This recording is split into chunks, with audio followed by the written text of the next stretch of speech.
Hello, I hope you're having a wonderful day. This is going to be a daily journal with me video.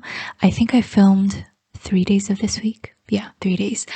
And yeah, hopefully it'll give you some ideas on what you can doodle or write about in your planner.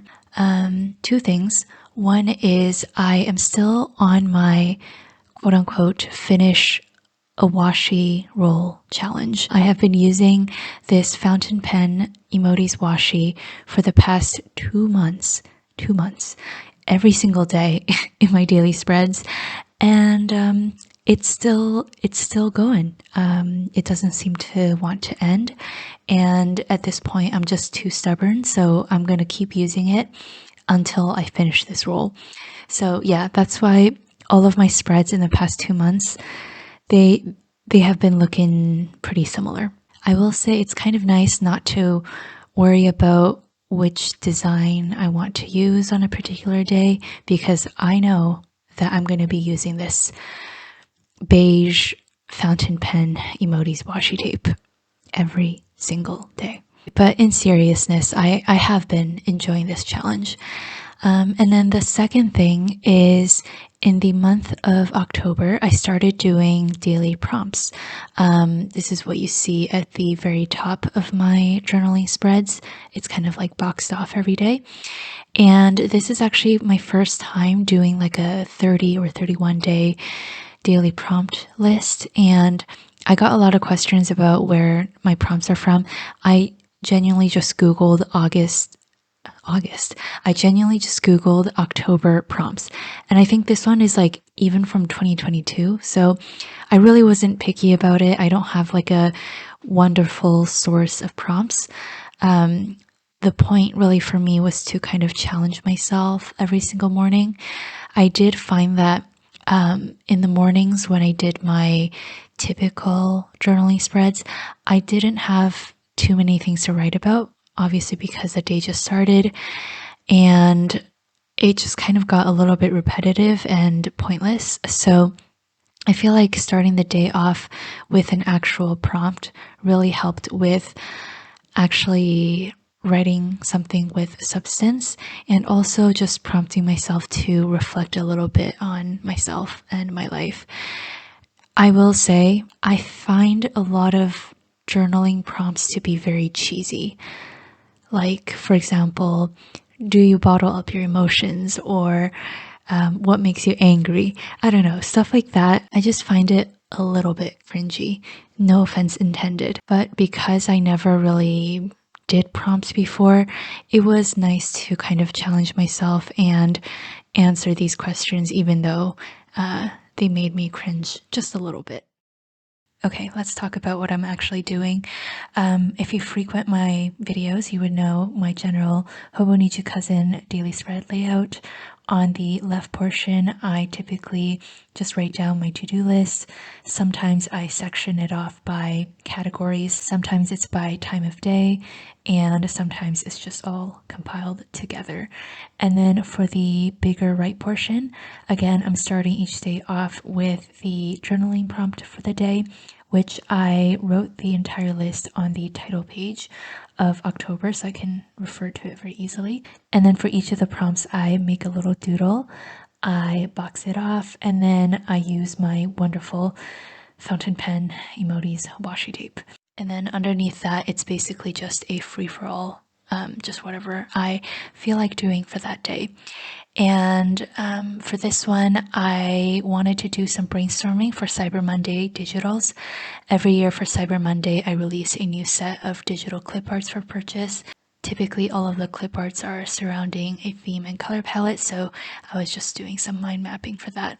Another thing that I really like about having my prompts at the very top is that I don't restrict myself on how much I write. So for certain prompts, I really get going with like personal stories and anecdotes and stuff like that. And then some other prompts, I just write like 2 sentences if I don't really feel like answering in depth. And then I was very excited because the packing labels for 2 of our newer employees arrived this week. I can't remember which day though. So I just put the two of them at the bottom. They have actually been with us for quite a while, but I just never got around to making the labels.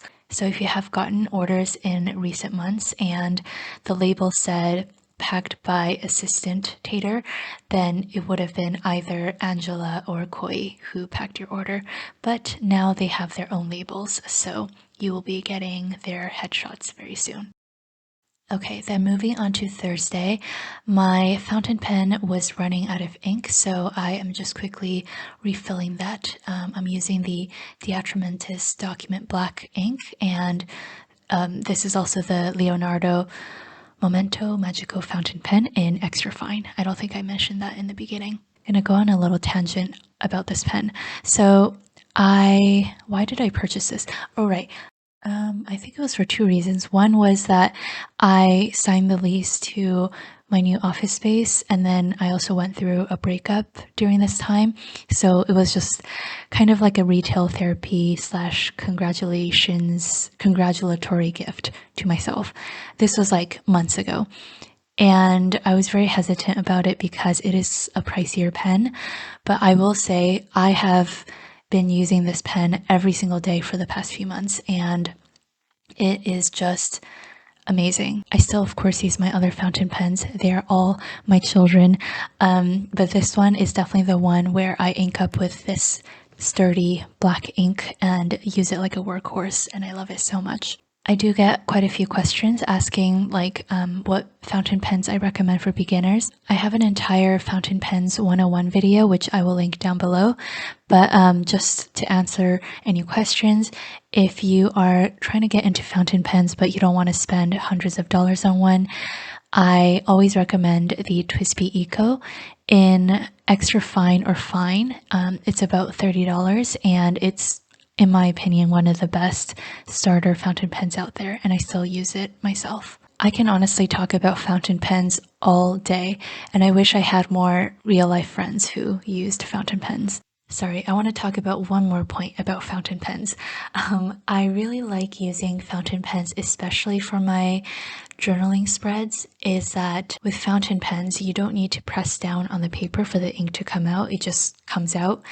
And this is really beneficial for me because apart from emails and orders and all of that, I spend most of my workday doing design work. So I'm already using my hands and my wrists to draw and write. And because of that, if I use gel pens to write for long periods of time, I do get hand cramps and hand pain. So yeah, this is another reason why I love fountain pens. Moving on, I also get a lot of questions about how much time I spend on my journaling spreads. It's a little hard to convey through the video, but each day I probably filmed 3 to 4 times a day. So in the morning, I spend maybe 10 to 15 minutes writing down my to-do list, answering the journaling prompt, making the prompt doodle, and also putting down the washi. And then I will go about my day doing some work or going to the gym. And then around midday or in the afternoon, that is when I typically do my second journal entry. And then just like throughout the day, whenever I have something to talk about. But each of the journaling sessions, I maybe spend like 5 minutes writing down my thoughts. So yeah, like altogether during the day, maybe I spend 30 minutes total, but it's dispersed throughout the day, so it's not like a huge chunk of time. On Thursday, I wanted to bring my work to a local cafe, so I got myself a lovely cup of Americano, and then I also brought my traveler's notebook, which is my kind of businessy planner with like all of my projects and ideas, and I did a lot of brainstorming. I find that with brainstorming and initial sketches and rough sketches, I work a lot better with pen on paper rather than on the computer with like my tablet, even though it's like, you know, the same motion with the pens, but just something about pen on paper, it gets me going. So yeah, that's what I did on Thursday. I think it was still brainstorming for Cyber Monday, so it was continuing on my brainstorming from Wednesday. To end off the spread, I just checked off a few more things, and then This evening I started rewatching Pretty Little Liars. And if you don't know what it is, I think it's like a more of a teenager TV show series. And for some reason, just like every time it gets cold, I rewatch this series. And it's one of those series where I feel like it's so so bad that it's good, if that makes any sense. And no offense intended to anyone who genuinely enjoys the show. I don't know if I'm explaining myself well, but like, for example, reading a book that it's just like obviously not very well written, or it's not the most realistic or whatever, but you still enjoy reading it anyways, just for fun. And Pretty Little Liars is just one of those shows for me. So, anyways, it's starting to get cold here, and that means it is time for another rewatch. Then moving on to Friday, which was the last day that I filmed. What was notable about this day? Oh, right. So, continuing on with pop culture, Taylor Swift's 1989 re recording came out, and I first listened to the initial tracks like the moment it came out, and then I left the special Volt tracks for the evening time just because I was already so tired and I wanted to completely savor both of them. So yeah, after my journaling prompt, I doodled the album cover just very quickly, and then I also listed out my top 5 favorite re-recordings.